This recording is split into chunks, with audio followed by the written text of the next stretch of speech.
একটু জনাব M A Aziz আপনার কাছে আসি যে নির্বাচনের সুনির্দিষ্ট রোডম্যাপ আবারও চেয়েছেন এবং বিএনপির পক্ষ থেকে বিএনপি ভারপ্রাপ্ত চেয়ারম্যান জনাব তারেক রহমান সংস্কারের আগে তো নির্বাচন হচ্ছে না, সংস্কার যতটাই হোক এটি মোটামুটি ঐকমত্য কমিশনের সঙ্গে বা সরকারের পক্ষ থেকে বলা হয়েছে। রোডম্যাপ নিয়ে কি সরকারের সঙ্গে রাজনৈতিক দলগুলোর কোনো দূরত্ব তৈরি হচ্ছে এমন মনে হচ্ছে কিনা? ধন্যবাদ আপনাকে। দূরত্ব হচ্ছে, দূরত্ব হবেই এবং শেষ পর্যন্ত দলগুলোকে রাস্তায় নামিয়েই ছাড়বে। কারণ আপনি দেখেন সম্প্রতি আল জাজিরাতে সাক্ষাৎকার দিয়েছে। আল জাজিরার সাক্ষাৎকারটা আমার কাছে আছে, আমি পড়লাম যে অন্তর্বর্তী সরকার এখনো জনগণের কাছে ভালো ভালো সমাধান। জনগণ অন্তর্বর্তী সরকারকে এখনো চলে যেতে বলছে না।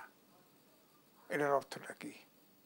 এই যে 5 বছর উনি তো পৃথিবীর শ্রেষ্ঠ পিয়ারম্যান, হয়তো যেখানে যায় সেখানে লোক ফিট করা থাকে, 5 বছর থাকেন 5 বছর থাকেন, 5 বছর জিকির উঠায় ফেলছে।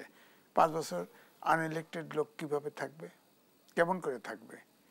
এই সরকার মনে করছে যে বাংলাদেশটা তাদের 24 জনের, ধরেন করিডোরের মতো জায়গা, তারা সিদ্ধান্ত নেয় গোপনে।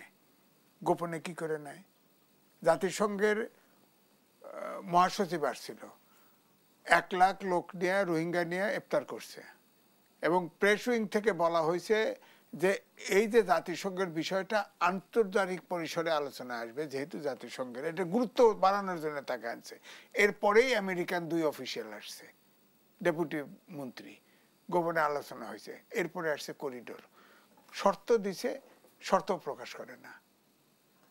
বলেন শেখ হাসিনা পালিয়ে গেছে ভারতে, একটা ব্যক্তিকে আশ্রয় দিতে পার্লামেন্টারি পার্টির সিদ্ধান্ত নিয়ে আপনার তাকে রেখে দিছে, আর আমাদের বাংলাদেশে করিডোর দিয়ে দেয়, একটা ভূখণ্ড দিয়ে দেয়। সেটার ব্যাপারে অন্তর্বর্তীকালীন সরকার নির্বাচিত না, বসায় রাখছে এই লোকগুলা, আপনার একটা করিডোর দিয়ে দিচ্ছে। রাজনৈতিক দলগুলো, সব দলগুলো তাকে বসাইছে না, সব দলকে ডাকলেই তো হতো, আলোচনা করলেই তো হতো, সবগুলোকে অবজ্ঞা করে। এরা মালিক, বলেন আপনি। তো সুতরাং এরপরে যদি আপনি 5 বছর থাকেন, 10 বছর থাকেন, আমাদের রাজনৈতিক দলগুলোর জন্য আমাদের কোনো কান্নাও নেই, প্রীতিও নেই। আপনি বলেন না দেশের কোন সেক্টরটা ঠিক আছে? ওয়ার্ল্ড ব্যাংক ফোরকাস্ট করছে 3.3 জিডিপি গ্রোথ হবে।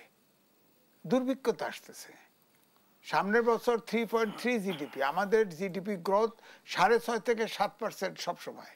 আপনি এটা বাড়ার না বাড়লো, একমাত্র প্রবাসী আয় ছাড়া কিচ্ছু নাই, কিচ্ছু নাই, কোনো বিনিয়োগ নাই। IMF লোন স্যাংশন করে দিয়ে গেছে আওয়ামী লীগ সরকার, সেই IMF এর চুক্তি আটকায় গেছে। কারণ IMF এর চুক্তি আটকায় কখন? যখন ধরে নেওয়া হয় এই লোন ফেরত পাবো না, তখন আটকায়। এবং IMF শর্ত দিয়ে গেছে সব ভর্তুকি উঠাও, সব কর উঠাও। এখন সব ওই যে গ্যাসের দাম বাড়াইছে, বিদ্যুতের দাম, মার্কেট প্রাইস বাড়া শুরু করে দিছে।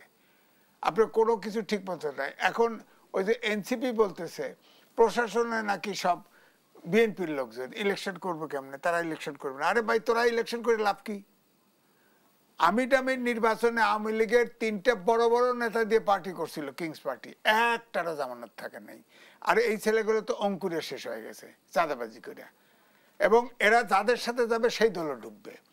এই যে জামাতের সাথে একটু খাতির আছে না, এই জামাতও এদেরকে সাথে নিয়ে ইলেকশন করলে জামাতও ঢুকবে।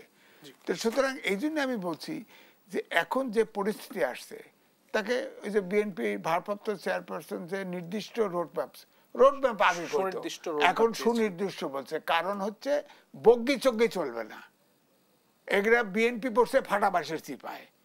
বিএনপির মতো দল মাঠে নামলে ফু দিলে উড়ে যাবে 16-24 জন, অথচ নামতে পারতেছে না, তখন রাজনৈতিক শূন্যতা তৈরি হবে। এই সমস্যায় পড়ছে। তো এই জন্যই বড় আকুতি মিনতি বিএনপি করতে দেখছি। দূরত্ব কি তৈরি হচ্ছে? হ্যাঁ, দূরত্ব তো তৈরি হচ্ছে।